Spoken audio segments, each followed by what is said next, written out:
നിങ്ങളുടെ കുഞ്ഞിന് വീട് പോലെ സുരക്ഷിതമായ മറ്റൊരിടം തിരയുകയാണോ? എങ്കിൽ അങ്ങനെ ഒരിടം പൂക്കോട്ടുംപാടത്തുണ്ട്. വണ്ടർ ബീസിൽ 6 മാസം മുതൽ 5 വയസ്സുവരെയുള്ള കുട്ടികൾക്ക് പ്രവേശനം. കൂടുതൽ വിവരങ്ങൾക്ക് ബന്ധപ്പെടുക wonder bees day care near Supplyco people hospital road Pookkottumpadam. Wandoor ടൗണിലെ രൂക്ഷമായ ട്രാഫിക് ബ്ലോക്കിന് ശാശ്വത പരിഹാരം കാണാൻ വിവിധ സംഘടനകളുടെ നേതൃത്വത്തിൽ നടപ്പിലാക്കിയ ട്രാഫിക് ക്രമീകരണങ്ങളുടെ ക്രെഡിറ്റ് തങ്ങളുടേത് മാത്രമാണെന്ന് വരുത്തി തീർക്കാൻ ഒരു പ്രത്യേക സംഘടന ശ്രമിക്കുന്നതായി ആക്ഷേപം. ഇത് തികച്ചും അപലപനീയമാണെന്ന് വ്യാപാരി വ്യവസായി ഏകോപന സമിതി ഭാരവാഹികൾ പറഞ്ഞു. വണ്ടൂർ ടൗണിന്റെ സൗന്ദര്യവൽക്കരണവുമായി ബന്ധപ്പെട്ട് വർഷങ്ങളായി ജനങ്ങളും വ്യാപാരികളും നേരിടുന്ന വലിയൊരു പ്രതിസന്ധിയാണ് ഇവിടുത്തെ രൂക്ഷമായ ഗതാഗതക്കുരുക്ക്.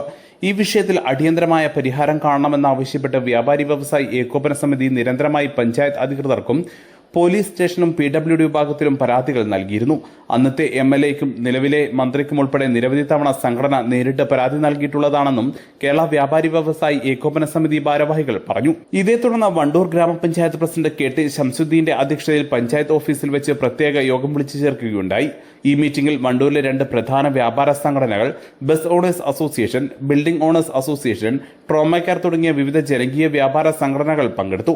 എല്ലാവരുമായി നടത്തിയ ചർച്ചകൾക്കൊടുവിൽ ഉയർന്നുവന്ന പൊതുവായ തീരുമാനങ്ങളുടെ അടിസ്ഥാനത്തിലാണ് നിലവിൽ വണ്ടൂർ ടൗണിൽ പുതിയ ട്രാഫിക് പരിഷ്കാരങ്ങൾ നടപ്പിലാക്കിയിട്ടുള്ളതെന്നും എന്നാൽ ഈ കൂട്ടായ്മയുടെ തീരുമാനത്തിന്റെ ഫലമായി ഉണ്ടായ നേട്ടങ്ങളുടെ ഉത്തരവാദിത്വവും ക്രെഡിറ്റും തങ്ങളുടെ സംഘടനയുടെ മാത്രം ഇടപെടൽ കൊണ്ടാണെന്ന് അവകാശപ്പെട്ട് ഒരു വിഭാഗം രംഗത്ത് വരുന്നത് ജനങ്ങളെ തെറ്റിദ്ധരിപ്പിക്കാനാണെന്നും ഭാരവാഹികൾ പറഞ്ഞു.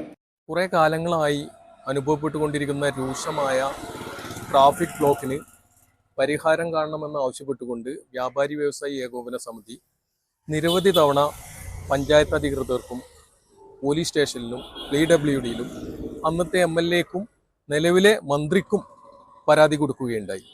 ഇതിൻ്റെ അടിസ്ഥാനത്തിൽ നമ്മുടെ ബഹുമാന്യനായ പഞ്ചായത്ത് പ്രസിഡന്റ് ശ്രീ KT ശംസുദ്ദീൻ്റെ അധ്യക്ഷതയിൽ പഞ്ചായത്തിൽ വിളിച്ചു ചേർത്ത യോഗത്തിൽ 2 വ്യാപാര സംഘടനകളും ബസ് ഓണേഴ്സ് അസോസിയേഷനും ബിൽഡിംഗ് ഓണേഴ്സ് അസോസിയേഷനും ട്രോമ കെയർ അടക്കമുള്ള സംഘടനകളുടെ മീറ്റിംഗിൽ ഉരുത്തിരിഞ്ഞു വന്ന തീരുമാനത്തിൻ്റെ അടിസ്ഥാനത്തിലാണ് വണ്ടൂരിലെ നിലവിലെ ട്രാഫിക് സംവിധാനം ക്രമീകരിച്ചിട്ടുള്ളത്.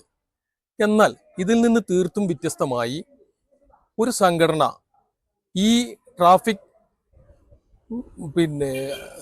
ട്രാഫിക് സിസ്റ്റത്തിൻ്റെ ഉത്തരവാദിത്വം ഞങ്ങളുടെ സംഘടന ഇടപെട്ട് നേടിയെടുത്തതാണ് എന്ന് അവകാശപ്പെട്ടുകൊണ്ട് അതിൻ്റെ പിതൃത്വം ഏറ്റെടുക്കാൻ വേണ്ടി ശ്രമിക്കുകയുണ്ടായി.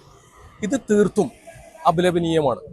കാരണം ഈ ട്രാഫിക് ബ്ലോക്കിൻ്റെ രൂക്ഷമായ ഈ ഘട്ടത്തിൽ ഇതിൽ നിന്നും വണ്ടൂരിലെ വ്യാപാരികൾക്കും കാൽനടയാത്രക്കാർക്കും പൊതുജനങ്ങൾക്കും മോചനം ഉണ്ടാകുന്നതിന് വേണ്ടി വണ്ടൂരുമായി പ്രവർത്തിക്കുന്ന നിരവധി സംഘടനകൾ, അതിൽ വ്യാപാര സംഘടനകളുണ്ട്, ബിൽഡിംഗ് ഓണേഴ്സ് അസോസിയേഷൻ ഉണ്ട്, ബസ് ഓണേഴ്സ് അസോസിയേഷൻ ഉണ്ട്, നിരവധി സംഘടനകൾ നിരവധി തവണ പരാതി കൊടുത്തതിൻ്റെ ഫലമായാണ് നമ്മുടെ പഞ്ചായത്ത് പ്രസിഡന്റ് ഇതിന് മുന്നിട്ടിറങ്ങുകയും ഒരു ശാശ്വത പരിഹാരം എന്ന നിലയ്ക്ക് ഒരു മീറ്റിംഗ് വിളിച്ച് അതിൽ ഉരുത്തിരിഞ്ഞു വന്ന തീരുമാനത്തിൻ്റെ അടിസ്ഥാനത്തിലാണ് നിലവിൽ ട്രാഫിക് സംവിധാനം ക്രമീകരിച്ചിട്ടുള്ളത് എന്ന് നിങ്ങളെ അറിയിക്കുകയാണ്.